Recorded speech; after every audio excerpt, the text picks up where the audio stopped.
11절에서 21절인가요? 거기 보면 출생부터 다룹니다. 그러니까 죽음과 부활의 교리를 이끌어내기 위해서 바울이 5장에서부터 이 교리를 간단하게 설명을 드리겠습니다.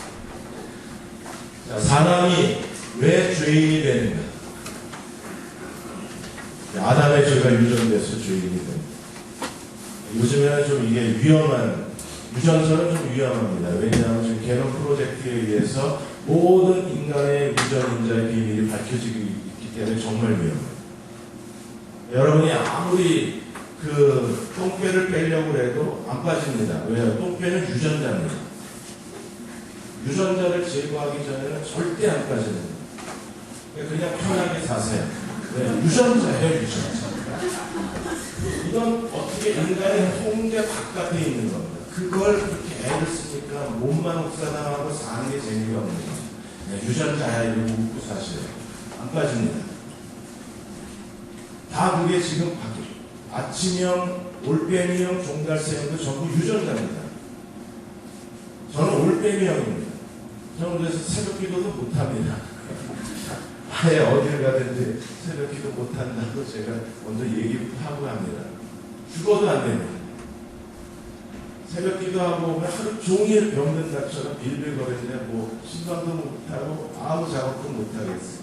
안 돼요. 일찍 잔다고 9시부터 누워있어서 잠이 안 와요. 유전자 때문입니다.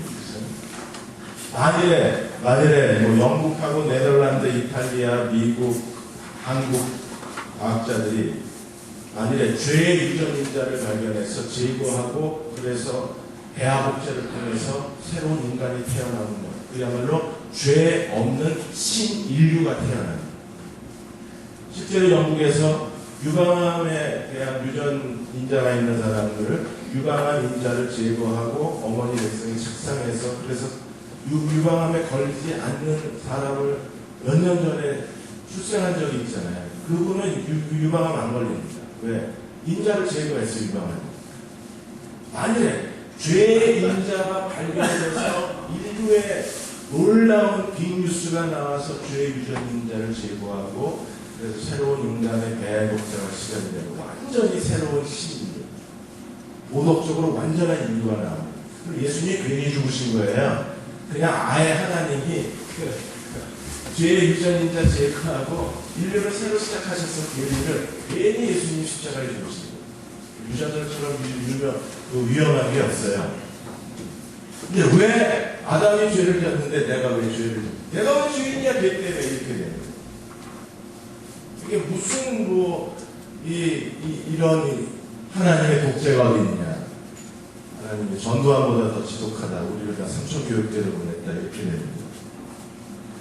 예수 믿었는데 내가 왜 의인이 되는가? 이것도 논리적인 애들한테는 이해가 안 되는 거야. 아니 예수님이 2000년 전에 죽었는데 도대체 그 피가 아직도 유효하냐? 그 피는 무슨 유전자 조작한 피냐? 왜 굵지도 않고 없어지도 않고 인류가 70억인데 어떻게 그 피로 다 씻냐? 그렇게 피가 많냐? 예수님은 이런 식으로 나온 지금 할 얘기가 없어. 근데 왜 우리가 죄인이 돼야 되고 예수 믿으면 왜 의인이 됩니까? 여기에 출생의 비밀입니다. 그래서 5장 12절에서 21절까지 아담 안에서 그리스도 안에서 두 가지가 나옵니다. 그래서 그리스도를 마지막 아담이라고 합니다. 마지막 아담이라는 것은요 인류의 시작이라는 거예요. 아담이 죄를 짓고 죄로 말미암아 사망이 왔는데 이와 같이 모든 사람이 죄를 짓고 모든 사람이 죄와 사망에 갇혔다. 이게 하나님의 논리예요. 그래서 아담 한 사람, 첫 번째 창조한 아담 안에서 모든 인류가 죄와 사망의 사람이 되었다. 이게 하나님의 논지입니다. 아담 안에서 모든 인류가 모든 사람이 죄와 사망의 사람이 되었다. 이게 무슨 얘기입니까? 굉장히 쉬워요. 고민하실 거 없어요. 산단론법에 의해서 저 조경호가 있습니다. 저희 아버지가 있습니다. 아버지 위에 할아버지가 계십니다. 할아버지가 결혼 못하시고 17살 때에 도로를 무단횡단하시다가 질주하는 트럭에 치여서 돌아가셨습니다.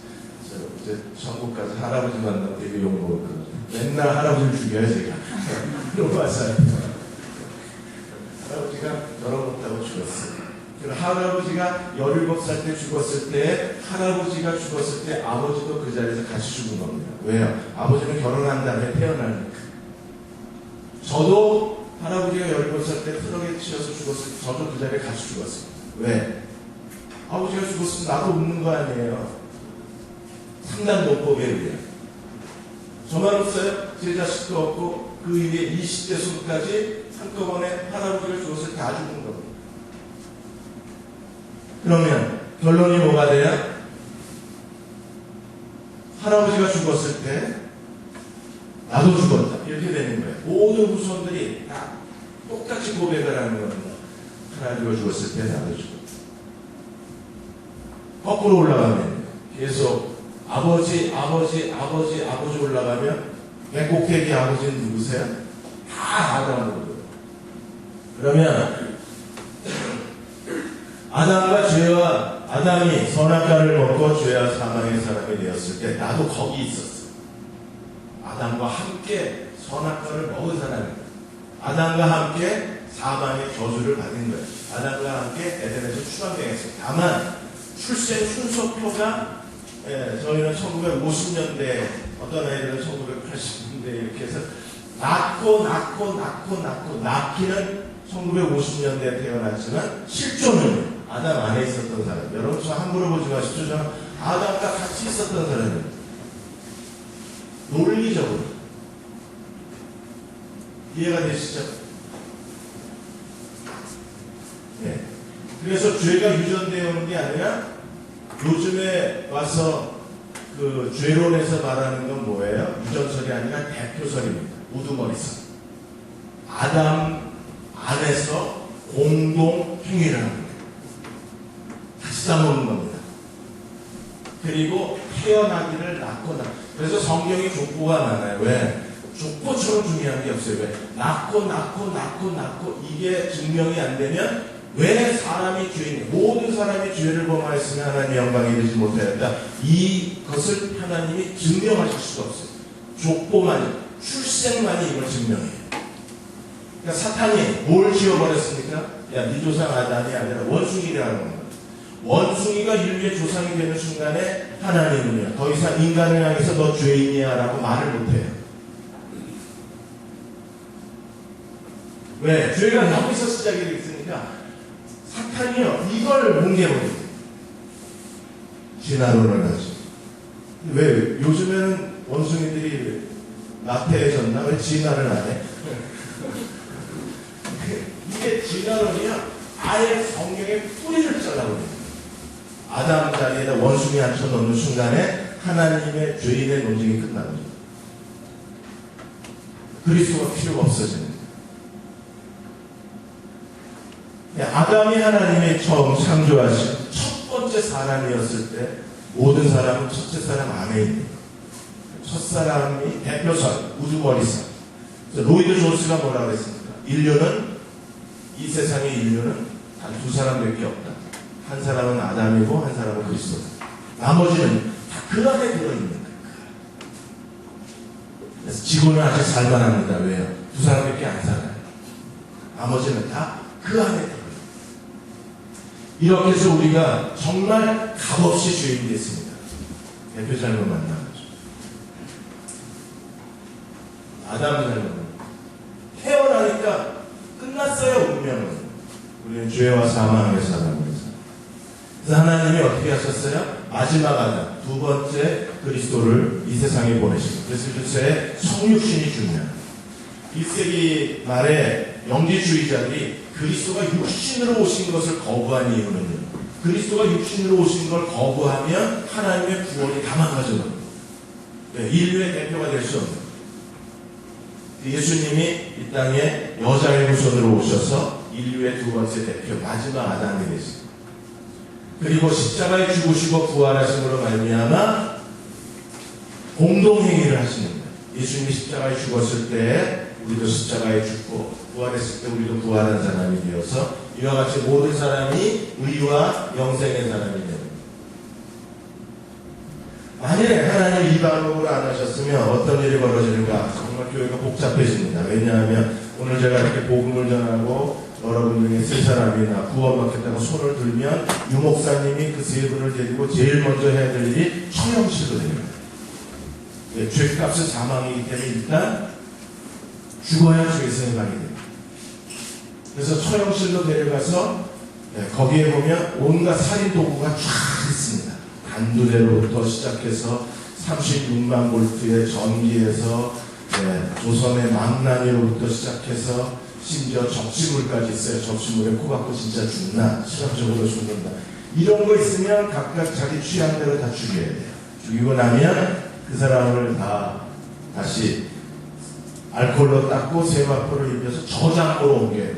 그럼 교회 안에 처형실이 있어야 되죠. 저장고가 있어야 돼요. 그리고 이제 유 목사님이 천국에다가 세 사람의 그 이력서, 인포메이션을 다 작성해서 천국에다가 다시 보내야 됩니다. 그러면 천국에서 답장이 옵니다. 야, 요즘 너무 바쁘니까 구적 끝나고 보자. 그러면 구적 끝날 때까지 시체들이 저장고에 있어야 되는 거예요.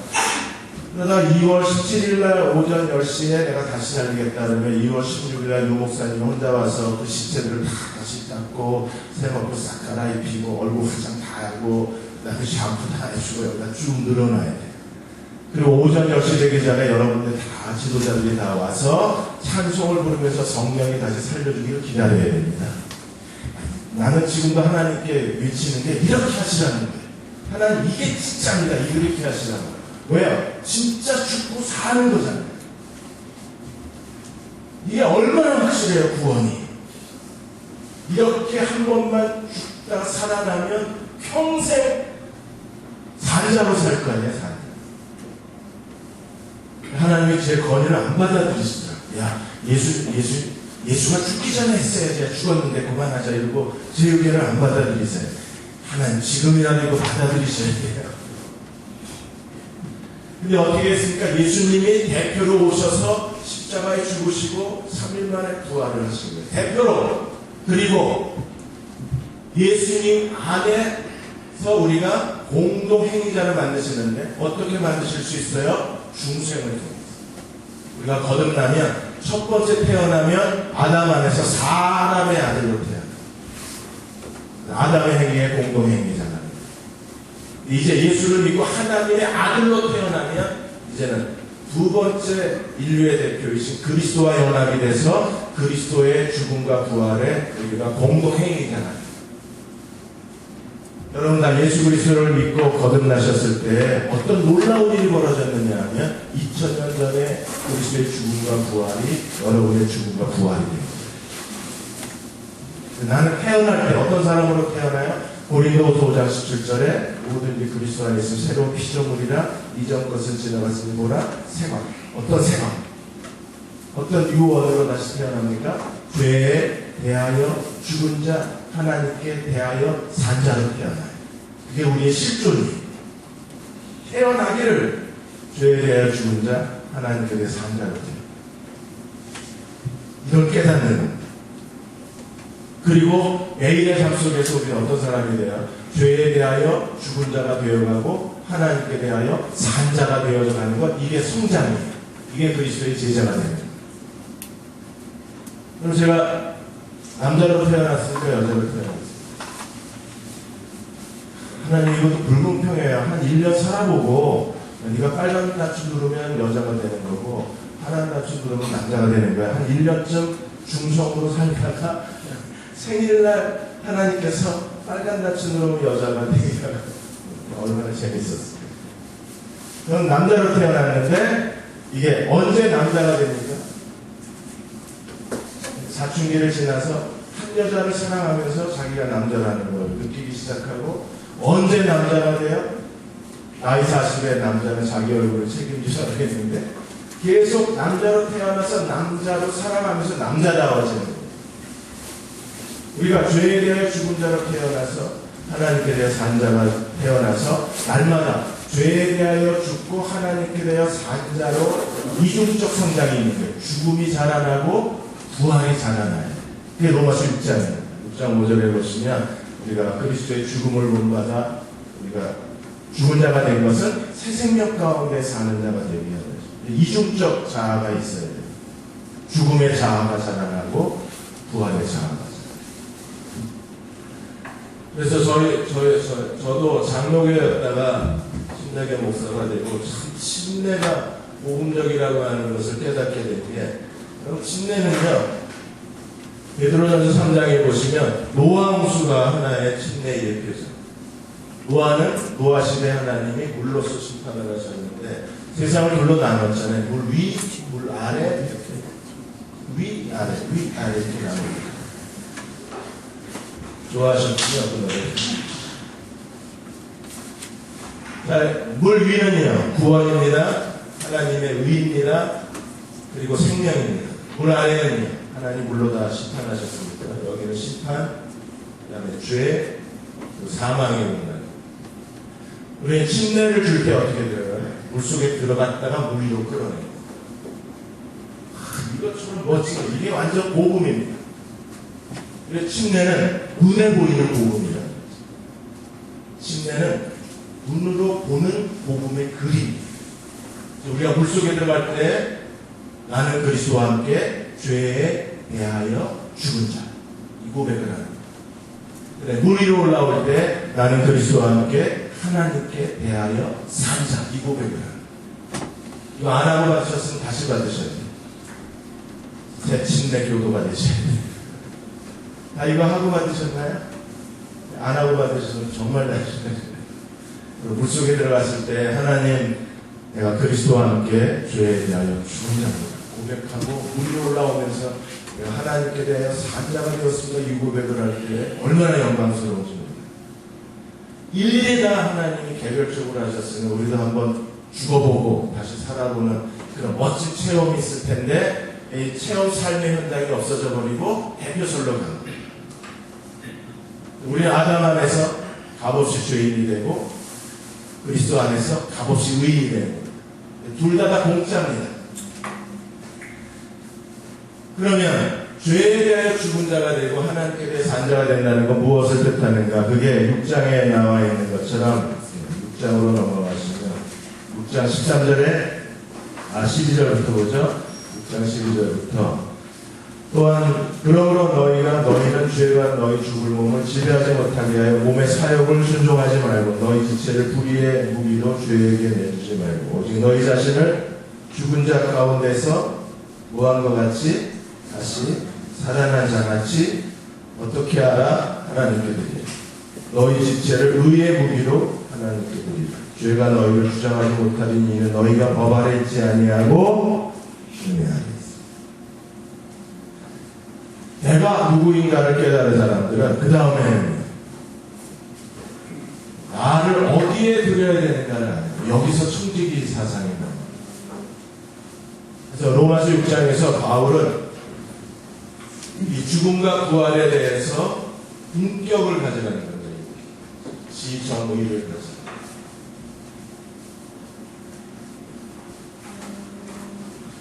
지성은 뭐예요? 알아야 돼. 6장에서 알라라고 하는 단어가 계속 반복해서 나옵니다. 6장에 보시면 3절에 6장 3절에 무릇 그리스도 예수 앞하여 침례를 받은 우리는 그의 죽으심과 합하여 침례를 받은 줄을 알지 못하는. 그 다음에 6장 9절에도 이는 그리스도께서 죽은 자 가운데 살아나셨으니 다시 죽지 아니하시고 사망이 다시 그를 주장하지 못할 줄을 알기로. 아는 죽음과 부활에 대한 내적 지식, 죽음과 부활에 대한 복음적 지성이 회복이 돼야 합니다. 지금 한국교회가 이렇게 무너져가고 전 세계의 교회가 이렇게 휘청거릴 때 지금 이 시대에 필요한 게 뭐라고 했습니까? 기독교적 지성이 회복이 돼야 된다. 우리는 기독교적 지성을 잃어버렸습니다. 그냥 교회에 가면 무조건 믿어라, 돈 내라, 집 짓자 이런 식이 되어버리니까 기독교에 대해서 사람들이 외면을 당하는, 기독교를 변증해야 된다. C.S. 루이스 같이 기독교를 변증하는 시대를 다시 회복해야 되는데 그러려면 복음에 대한 지성이 회복이 돼야 됩니다. 그럼 구원이라는 게 그냥 믿고 돈 내고 집 지면 되는 게 아닙니다. 구원 속에는 하나님이 우리를 위해서 세밀하게 만들어 놓으신 하나님의 설계도가 있는 거예요. 이 하나님의 설계도에 따라서 자아를 실현하고 하나님이 요구하시는 명령에 따라서 자기 자신을 드리는 사람이 돼야 됩니다.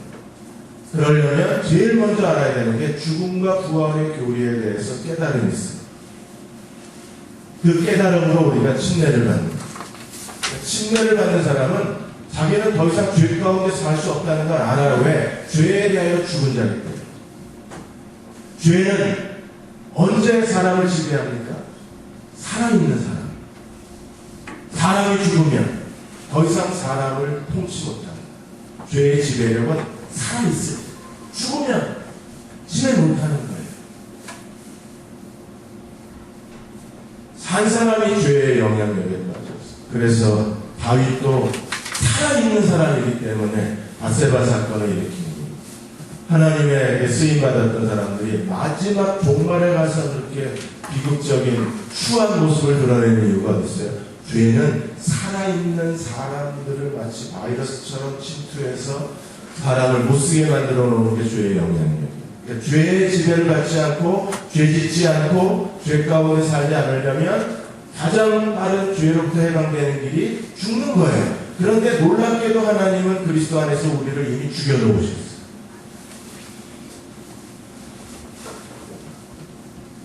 걱정되시죠? 난 죄 짓는데 뭐야 이거. 죄에 대하여 죽은 자로 하나님, 이거 하나님이 이것이 팩트잖아요. 이게 우리의 경험이 되려면 또 다른 중요한 과정이 필요한데 이게 자아포기입니다. 여러분, 하나님의 죽음을 우리 개인의 인격적 죽음으로 만들려면 반드시 해야 되는 게 자아포기예요. 그래서 기독교가 자아포기 종교가 된 이유는 하나님이 그리스도 안에서 주신 죽음을 현실화시키는 겁니다. 더 이상 죄가 지배하지 못하게 만드는 거예요. 죄를 차단하려면 죽음만이 죄를 차단하니까 하나님의 죽음의 실효성을 드러내려면 자아를 포기한 사람이에요. 갈라디아 2장 20절에 이제 산 것은 내가 아니요 내 안에 그리스도가 한 것이죠. 어떻게 살아요?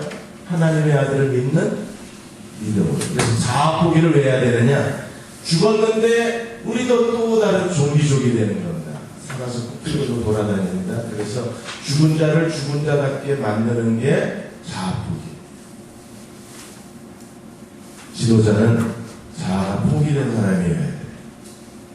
지도자가 교회 안에서 좀비가 돼서 돌아다니기 시작하면요, 사방에서 비명소리 납니다. 실철철. 웬만큼 죽여도 안 죽어요. 또 좀비 영화 보시면 좀비 해치는 법을 우리가 찾아냈어요.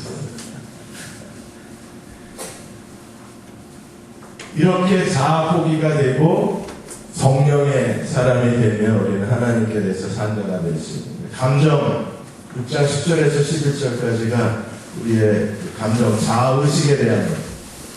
다시 한번 읽어보죠. 6장 10절에서 11절까지 한 목소리로 같이 읽겠습니다. 그의 죽으심은 한 번에 죽으시며 그의 살아계심은 하나님께 대하여 살아계시며 이와 같이 너희도 너희 자신을 죄에 대하여는 죽은 자 그리스도 예수 안에 하나님께 대하여는 산자로 여길지어다. 너 자신을 그렇게 생각하라. 왜? 하나님이 나를 그렇게 만드셨어.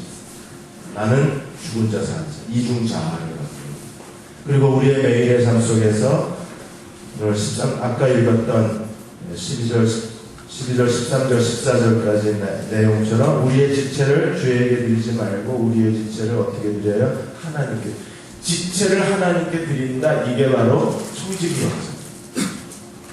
우리의 삶의 전체 영역이 다 청지기의 삶의 영역에 포함이 됩니다.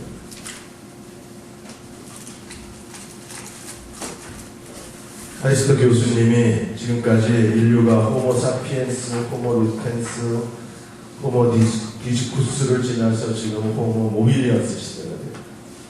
시대에 따라서 사람의 이미지는 계속 바뀝니다. 그리고 그 사람의 가치와 정체성도 같이 바뀝니다. 그런데 복음은요, 여전히 시대가 변해도 하나님의 복음은 바뀌지 않아요. 우리는 죄에 대하여 죽은 자, 하나님께 대하여 산 자의 자아인식을 가져요. 그래서 지정의, 인격성을 가진 사람들은 자신이 가지고 있는 모든 것, 시간, 재물, 인생 전부를 하나님께 드립니다. 하나님께 자기의 지체를 바칠 때 거기에 청지기 영성입니다. 단순히 우리가 교회 안에서 다른 지체들에게만 그렇게 하는 것이 아니라 우리는 하나님의 뜻에 따라서 일컷이나 공공영역, 우리가 서 있는 그 자리가 하나님의 제단이 되고 우리가 서 있는 그곳이 하나님 나라가 되어서 우리는 모든 삶의 영역에 있어서 우리 지체를 하나님께 드림으로 하나님의 영광을 구하는 그리스도의 종들이 되어야 돼요. 그들이 이 시대에 진정한 청지기로 사는 사람들이고 그들이 이 시대에서 하나님의 청지기로서의 하나님의 영광을 이 땅에 실현해낼 수 있는 사람이 될 수 있습니다. 케빈 밀러가 재밌는 비유를 하나 들었습니다. 자기 집에 19세기에 만든 다이너마이트 상자가 있대요. 다이너마이트 그 폭발성 있는 물질을 운반하다 보니까 이 다이너마이트 상자를 굉장히 단단한 나무로 두 겹으로 만들어요. 그래서 그 앞에는 빨간 글씨로 위험이라고 단거라고 써있대요. 개인적으로 단거 이렇게 써있대요. 단거 다이너마이트 이렇게 써있대요. 그런데 실제로 그 상자를 사람들이 열어보면 그 안에 온갖 잡동사니가 들어있대요. 하나님이 우리를 어떤 사람으로 만들었어요? 그야말로 다이너마이트 같이 폭발성 있는 사람으로 만들었어요. 주에 대한 죽은 자, 하나님께 산 자로 만들었습니다. 그런데 그 안에 그 사람의 안에 내면을 들여다보면 온갖 잡동사니. 그러니까 뭔가 하나님의 영광을 위해서 뭔가 큰 걸 구하지 못하는 거예요. 왜? 내가 하나님께 대해 산 자라는 자의식이 없었어요. 이 시대에 이런 세상 풍조와 지금 IS 사태로 인한 이슬람 문제, 동성애들이 이렇게 길거리에 뛰쳐나가서 완전히 동성애가 새로운 시대의 코드가 되어져 버리고 교회가 이렇게 도미노처럼 쓰러지고 이렇게 교회가 타락해져 가고 복음의 능력이 무기력해져 가는 시대에 뭔가 새로운 도전을 이루어낼 수 있는 사람들이 필요한데 그런 복음에 대한 지적 자각이 없으니까 자기가 누구인지에 대한 자아의식이 모호해지고 자아의식이 불투명해지니까 하나님께 헌신하는 사람도 없어지는 거예요. 그나마 기본적인 청지기적 삶을 사는 것도 힘겨워하게 되어버리는 정말 무기력한 시대에 우리가 사는 거예요.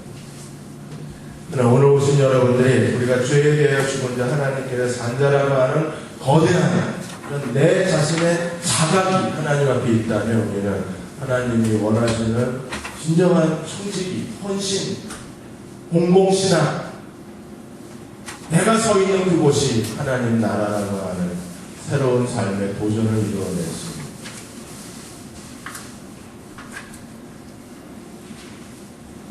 그 책에서 레디컬이라는 책에서 그 다니엘이라는 친구가 공대를 졸업을 했는데 그 두 가지 옵션이 주어지죠. 하나는 원자력 연구소에서 가장 높은 연봉을 주고 주택 제공 온갖 옵션을 제공하고 이 친구를 원자력 연구소에 스카우트해갑니다. 또 하나는 다니엘 친구가 워낙 성적이 뛰어나니까 대학원에서 석사 박사 코스 다 마칠 때까지 전액을 장학금을 줄 뿐 아니라 최고의 대우를 해주면서 그 친구를 과학자로 키워내요. 그런데 다니엘이 둘 다 거절합니다. 왜냐하면 자신의 삶의 의미를 거기서 찾을 수가 없었기 때문에. 그래서 제3세계로 가요. 동남아 국가로 가서 거기서 교사가 돼서 학생들을 가르치고 그 아이들에게 복음을 전하고 그 나라의 기술 발전에 자기가 헌신을 하면서 새로운 삶의 의미를 거기서 찾게 됩니다. 그 안에서 그는 이렇게 고백을 합니다. 나는 주님을 알지 못하는 사람들에게 내 생애를 바치는 것을 이 세상에서 나의 성공이라고 생각합니다.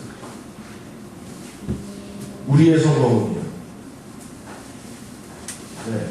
최고 연봉을 받고 우리의 성공은 석박사 따고 사회적 지위를 얻는 건데 다니엘은 완전히 그리스도에게 사로잡혔고 자기는 하나님께 영광을 돌리고 싶었기 때문에 그래서 그들에게 복음을 주님을 알지 못하는 사람들에게 복음을 전하는 게 나는 성공이라고 생각해요. 멋지지 않아요? 그러다 다 이런 곤란하죠. 네.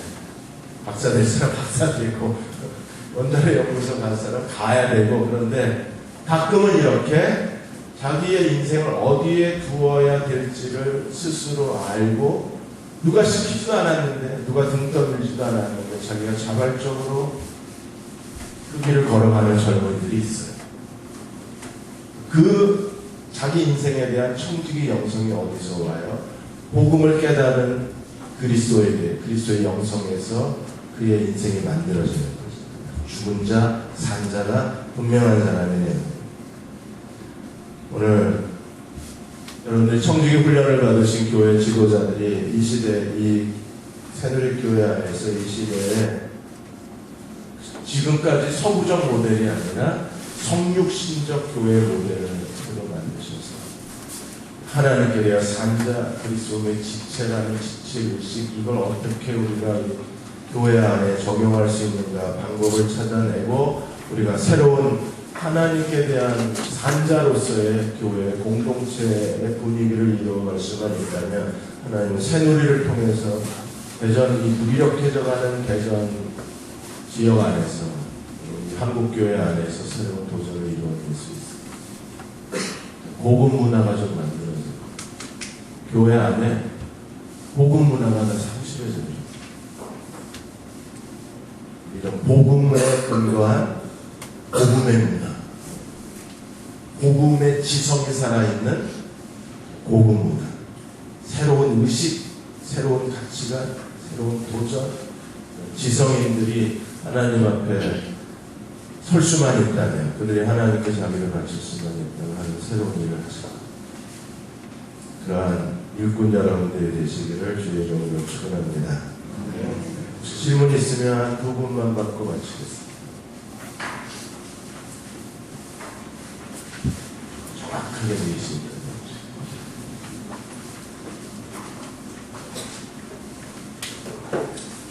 다 아시는 내용이었으면 죄송합니다.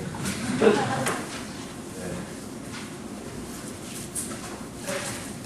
질문.